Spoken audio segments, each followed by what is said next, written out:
বন্ধুরা, কেমন আছো? আমি অনেক ভালো আছি। আমি নতুন একটা ভিডিও নিয়ে তোমাদের কাছে চলে আসছি। তো এটা আমি গেছিলাম আমাদের বাড়ির পাশেতেই, সম্পর্কে এটা মামা বাড়ি আমার হয়। তো সেখানেই মহাপ্রভু আসছিল ও একটা পিচ্চির অন্নপ্রাশন উপলক্ষে। তো সেখানেই গিয়েছিলাম। প্রথমে উপরে অনুষ্ঠান হয়েছিল, তো এটা দেখো বেদি করেছিল, খুব সুন্দর সাজিয়েছিল। আর মহাপ্রভুকে তখন প্রসাদ দেওয়া হয়েছিল, তাই ওখানটা ঘিরে রেখেছিল যে মহাপ্রভুকে দেখতে পাইনি। তো ওখানটা কিছুক্ষণ দাঁড়িয়েছিলাম, সাজানোটাও খুব সুন্দর হয়েছিল দেখছিলাম। আর এখানে নাম কীর্তন হচ্ছিল, সেটাই একটু দাঁড়িয়ে শুনছিলাম আর দেখছিলাম। তো অনেকক্ষণ ধরে ওয়েট করছিলাম যে কখন খুলবে। তো দেখো ফাইনালি খুলে দিয়েছে পর্দাটা। তো ফাইনালি আমরা মহাপ্রভুকে দেখতে পেলাম, খুব সুন্দর লাগছিল। আর এটা খুব নতুন ঠাকুর আসছে, কারণ আমাদের এখানে অনুষ্ঠান হলে অন্য ঠাকুর নিয়ে আসে। তো এটা একটু দূর থেকেই নিয়ে আসছিলো, যেহেতু মানসিক উপলক্ষে হচ্ছিলো, তাই এটা অন্য জায়গা থেকেই নিয়ে আসা হয়েছিল। কিন্তু যাই হোক, ঠাকুর তো ঠাকুরই। তো এইদিকে সব বসেছিল, দাঁড়িয়েছিল। তারপর আমি এখান থেকে একটু ভিডিও করেছিলাম। আর আমি পিচ্চিটাকে খুঁজছিলাম, মানে ও আমার সম্পর্কে ভাইঝি হবে, মানে দাদার মেয়ে। তো আমি একটু সামনে গিয়েছিলাম ঠাকুরের।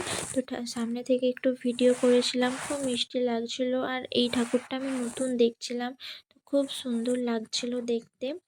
কারণ এখানে এই ঠাকুরটা আনা হয় না, আমাদের এখানে অন্য ঠাকুর আনা হয়। তো আগের কোনো ভিডিও হয়তো দেখে থাকতে পারো তোমরা। তো আমি এখানেই দাঁড়িয়েছিলাম কিছুক্ষণ, একটু ভিডিও করছিলাম আর এখানে নাম কীর্তন শুনছিলাম, যেহেতু সবাই বসেছিল। তো তারপরে এই দেখো চলে আসছি খুঁজতে খুঁজতে, ওরই পাশে বসার জায়গা হয়েছিল। ওই যে পিচ্চি, মানে ভাইঝি, ওরই অন্নপ্রাশন হয়েছিল। আর ওর অন্নপ্রাশন উপলক্ষেই এই আয়োজন করা হয়েছিল, মহাপ্রভুকে আনা হয়েছিল। বেশ খুব মজাই হয়েছিল।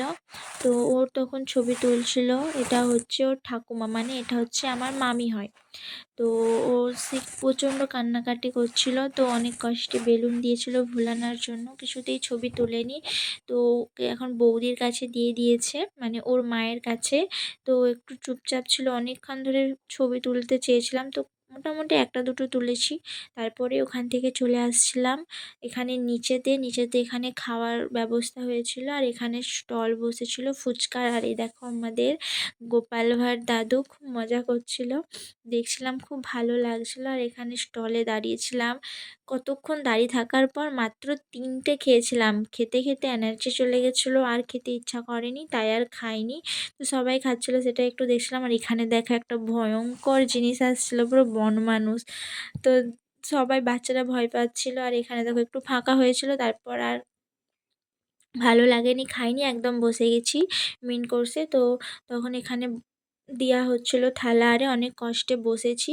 তো এখানে দেখো, এখানে একটা নতুন দেখলাম জিনিস, এখানে সবাই পরেছে পাঞ্জাবি আর ধুতি, মানে খুবই সুন্দর লাগছিল। তো এখানে এরকম হয়, তো খুব একটা দেখা যায় না। তো এটাতে আমার খুব ভালো লাগলো, সবাই কি সুন্দর পাঞ্জাবি পরেছে আর নিচে ধুতি, খুব সুন্দর লাগছিল। তো খেতে দিচ্ছিল, তার জন্য একটু ভিডিও করে নিলাম। তো আমার সামনে বসেছিল একটা ছোট্ট পিচ্চি, মানে ওটা আমার স্টুডেন্ট, ওকে আমি পড়াই। তো ও আমার কাছে বসেছিল, বসবে না কিছুতেই ভয়ে, তাও যেহেতু সিট বেশি ছিল না, তো বলেছিলাম বসো, অসুবিধা নেই, তুমি কেন ভয় পাচ্ছ, তুমি বসো এখানে। তাই ও বসেছিল, আর এখানে ও খাচ্ছিল ওর ওর মতো করে। তো দেখো আমাদেরকে এখানে মোটামুটি খাবার দিয়ে গেছে, আর এখানে সবাই বসেছিল। তো তো আমি খাওয়া এবার শুরু করি। তোমরা ভালো থেকো, টাটা, রাধে রাধে।